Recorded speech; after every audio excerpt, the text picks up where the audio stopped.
C'est un jeudi noir en perspective. Une grève lancée à l'origine par la RATP, la Régie des transports parisiens, mais à laquelle de plus en plus de syndicats s'associent. Sur le rail, la route, dans les airs, le public ou le privé, et même les gilets jaunes. On redoute un niveau de perturbation record, mais parfois, l'histoire radote. Le 5 décembre 1995, les trains sont déjà à l'arrêt. Dans les rues, la France marche, patine, pédale, trépigne et grogne. On a marre, hier on a mis 5 heures alors... L'étincelle, c'est le plan Juppé, une réforme sur les retraites et la sécurité sociale. L'heure des vraies réformes a sonné pour la France. Le mouvement de contestation qui s'ensuit est inédit depuis mai 68. Ce 5 décembre 1995, près d'1 million de personnes battent le pavé. Je ne veux pas travailler 40 ans pendant que j'ai un fils qui est au chômage, à 27 ans après avoir fait des études. C'est une réponse claire au propos de Juppé qui se veut sourd et aveugle. Ce jour-là, Marcel Carbas défile dans les rues de Marseille. Il y avait toutes les professions, qu'elles soient du privé ou du public.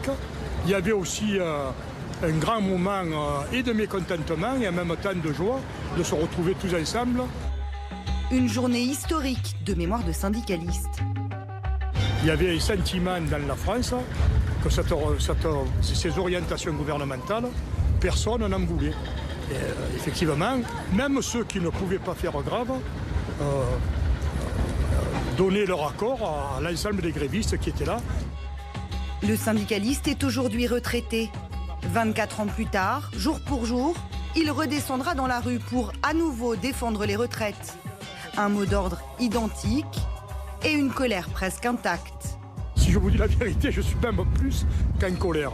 Je ne sais pas exactement comment le dire. Je n'arrive plus à supporter et le gouvernement actuel, et le président de la République, et les élus de la République en marche.